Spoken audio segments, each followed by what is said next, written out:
To invest, invest करें कहाँ? ये कुछ इन्वेस्टिंग ऑप्शंस हैं अपने पास। पहला इन्वेस्टमेंट ये होता है एंडोमेंट प्लान में। डिपॉजिट हर महीने हम बैंक में खुलवाते हैं। पोस्ट ऑफिस में जाओगे तो 7% के आसपास मिल जाता है। गोल्ड में डालोगे तो लगभग 7% 8% के आसपास गोल्ड में मिल जाता है। इंडेक्स फंड में आप जाओगे तो भैया 15% आपको मिल जाता है। ये अगर आप 3,000 रुपए, हमने बात क्या करी थी, इन्वेस्ट कितना करना है भैया? 3,000 रुपए। तो 3,000 रुपए पर मंथ अगर हम 5 साल के लिए किसी एंडोमेंट प्लान में डाल रहे हैं, साल के लिए होता है इनका 3.5% 4% के आसपास ही रिटर्न होता है। तो इसलिए मैंने नॉट रियल भी कह दिया। लॉकिंग होती है, पैसा लॉक रहता है। तो खैर 2 लाख मान लिया हमने। आरडी में डालते हो, ये एक अच्छा इन्वेस्टमेंट है। इसमें करना चाहिए नहीं करना चाहिए बताऊंगा अभी। चलो बता ही देता हूं यार। देखो सर, रिकरिंग डिपॉजिट वैसे तो आपको 6% दे रहा है, लेकिन ये मालूम किस लिए आता है? ऐसे ही नहीं आता है। लोग कहते हैं एफडी बेकार है, आरडी बेकार है। सर बेकार है ठीक है, कुछ टर्म्स में बेकार हो सकता है, लॉन्ग टर्म में बेकार हो सकता है, लेकिन शॉर्ट टर्म में इमरजेंसी फंड क्रिएट करने वाला जो मैंने बताया, सर इससे बढ़िया ऑप्शन नहीं है।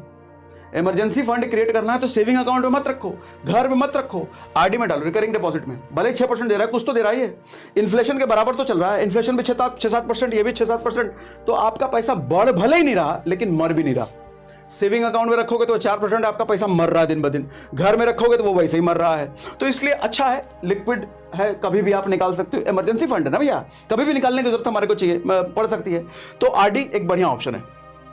5 साल 2 लाख रुपए 2.1 लाख मिलेगा। सर पोस्ट ऑफिस आपको देता है 7%, 2.16 लाख अगर 5 साल के लिए छोड़ोगे। अब आप ये मुझसे पूछ सकते हो सर पोस्ट ऑफिस 7 दे रहा है, आरडी 6 दे रहा है, तो मैं पोस्ट ऑफिस को क्यों नहीं कह रहा हूं इमरजेंसी फंड क्रिएट करने के लिए? रीजन ये है कि सर पोस्ट ऑफिस भी आज के टाइम में आसान हो चुका है पैसा विड्रॉ करना, लेकिन आरडी इतना नहीं है। आप बहुत इजी है, आपके मोबाइल ऐप में ये ऑप्शन मिल जाता है। पोस्ट ऑफिस का मोबाइल ऐप ऑप्शन मिला है कि नहीं मिला है मैंने आज तक नहीं देखा, क्योंकि मैं इसमें इन्वेस्ट करता नहीं हूं। ठीक है, तो वो देख लेना। मेरे हिसाब से ये आसान है, पैसे विड्रॉ करना ये आसान है, रात बेरात कभी भी निकाल लो। इसमें थोड़ा ये मुश्किल है, इसीलिए मैंने बोला 10 साल का। 10 साल अगर इस वाले प्लान में जाते हो भैया 4.94 ये आपको दे रहा है। आरडी आपको देता है 4.94, क्योंकि 6 हमने दोनों में लिया है। इसमें तो मिलेगा ही नहीं ना, जो मैंने पहले बता दिया, लिख दिया है संतुष्ट करने के लिए। पोस्ट ऑफिस आपको देता है 5 लाख रुपए। गोल्ड आपको भी 5.2 देता है। इंडेक्स फंड में अगर आप जाओगे 15% के हिसाब से मैंने लिया है तो 8.36 लाख आपको मिल जाता है। सर 20 साल के लिए अगर आप जाते हो तो ये आपको 14 लाख देता है, ये भी आपको 14 लाख देता है, ये आपको 15.7 देता है, ये भी आपको 15.7 लाख देता है, और ये देता है 45 लाख। 45 लाख। सर 30 साल के लिए अगर आप जाते हो तो ये आपको देगा 30 लाख रुपए, ये आपको देगा 30 लाख रुपए, ये आपको देगा 36 लाख रुपए, ये आपको देगा 36 लाख रुपए, लेकिन ये देगा 2 करोड़। 7 और 15 में कितने का डिफरेंस? डबल के परसेंटेज का।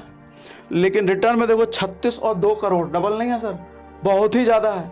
ये खेल है लंबे समय तक इन्वेस्टिंग का, ये खेल है कंपाउंडिंग का, जिसका फायदा आपको लंबे समय में ही मिलता है, शॉर्ट टर्म में नहीं मिल सकता। ठीक, 40 साल के लिए अगर आप जाते हो तो यहां मिलेगा आपको 60 लाख, यहां भी मिलेगा 60 लाख, यहां आपको 79 लाख, यहां 79 लाख, लेकिन यहां 9.7 करोड़। सर यहां 5 गुने का डिफरेंस था, लेकिन यहां देखो कितने गुने का डिफरेंस हो गया। इसको 5 साल और बढ़ा दोगे तो और बड़ा डिफरेंस हो जाएगा। सर 5% जो इमरजेंसी फंड क्रिएशन वाला है, मेरे हिसाब से ये सबसे बढ़िया ऑप्शन है, और 10% जो हमने इन्वेस्टिंग वाला बोला ये सबसे बढ़िया है। क्योंकि मैं इंडेक्स फंड की बात कर रहा हूं, म्यूचुअल फंड की बात नहीं कर रहा, ये दोनों ही अलग हैं। ठीक है, इंडेक्स फंड मतलब फिक्स है, टॉप की 50 कंपनी। म्यूचुअल फंड कहीं भी किसी भी जगह हो सकता है। ठीक।